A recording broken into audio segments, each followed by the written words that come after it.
Bonjour à toutes et à tous et bienvenue dans cette vidéo de logique de Tajmash consacrée au découpage des énoncés avec des lettres. Alors comme on l'a vu auparavant dans un ensemble de méthodes, on prenait à chaque fois l'énoncé dans sa totalité. Si jamais après avoir appliqué les méthodes classiques vous ne trouvez toujours pas de suite logique, c'est signe qu'il faut découper votre énoncé.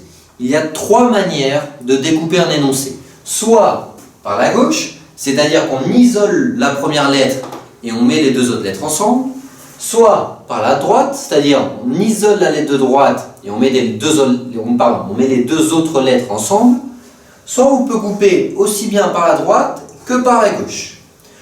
Et bien entendu, pour relier la partie isolée, en l'occurrence C1, avec les autres, il y a toujours un lien. Ce lien est un signe opératoire. La somme, le produit, une somme invisible, un carré cube ou alors une suppression.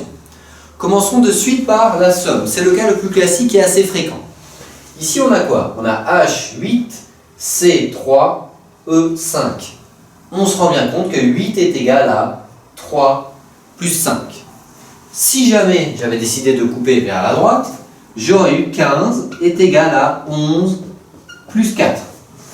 Et si jamais enfin je décide de découper aussi bien mon énoncé par la gauche que vers la droite, j'ai 11, 20 et 9, c'est I9. Dans ce cas-là, 11 plus 9 égale 20, tout simplement.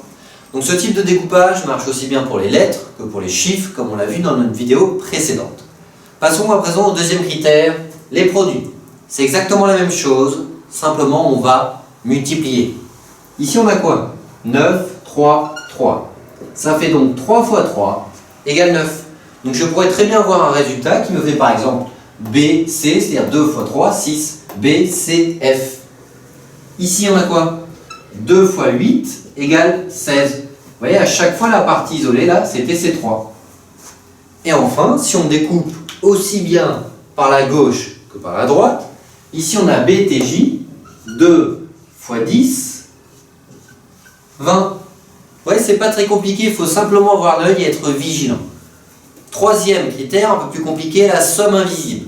C'est-à-dire que la partie isolée, on va rajouter un nombre qui n'est pas marqué dans l'énoncé pour avoir notre résultat final. Ici, on a quoi? On a 8, 1, 3.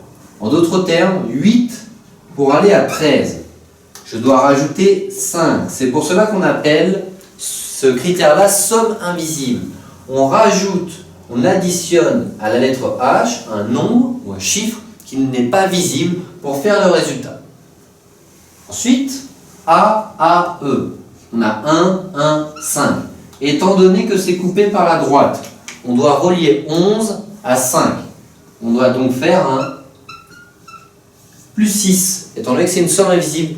Et tous les membres en dessous de A à E respecteront la même logique. Si j'ai un C, ça doit faire C plus 3, je devrais être égal à 9. Si jamais j'ai 8, 8 plus 6 c'est égal à 14. Donc j'aurai H, 14, A, D. Dernière manière de découper, on coupe aussi bien par la gauche que par la droite. On a 1, 4, 2. En d'autres termes, on doit passer de 4 à 12, étant donné que les extrémités sont reliées entre elles. On doit donc faire un plus 8. Donc ce critère-là est assez rare, il est de niveau difficile. Toutefois, souvenez-vous, en logique, on vise le sans faute. Donc si jamais après avoir appliqué la dizaine de méthodes classiques, vous n'avez toujours rien trouvé, et que vous avez vérifié les propriétés des lettres, pensez à découper votre énoncé et à appliquer ces critères dans l'ordre, vous trouverez forcément la bonne réponse. Ensuite, les carrés et les cubes. Assez classique, regardez. 8, 6, 4. On se rend bien compte qu'en coupant par le premier chiffre, c'est 8 au carré égale 64. Ici, exactement la même chose. 4, 1, 6. 4 au carré est égal à 16. Et enfin, ici, on a quoi? 2, 5, 5. On se rend bien compte que c'est 5 au carré qui est égal à 25.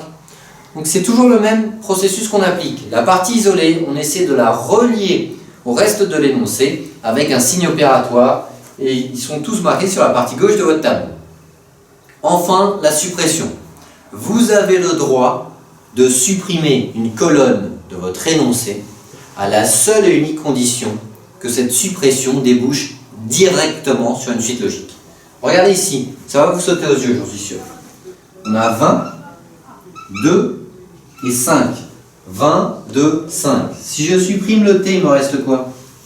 25. Et oui, et c'est un carré.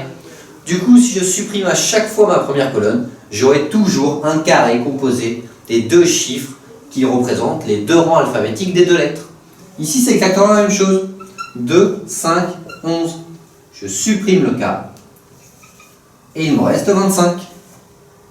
Regardez la dernière. 1, W, X, 24, 6. Donc on a A, X, F. Si on supprime X, il nous reste donc 16, qui est aussi un carré. Donc voilà concernant les découpages des lettres. Je vous incite à aller voir les autres vidéos et nos autres méthodes concernant la partie logique du Taj Mahal. Bon courage pour la fin de votre préparation. À très bientôt.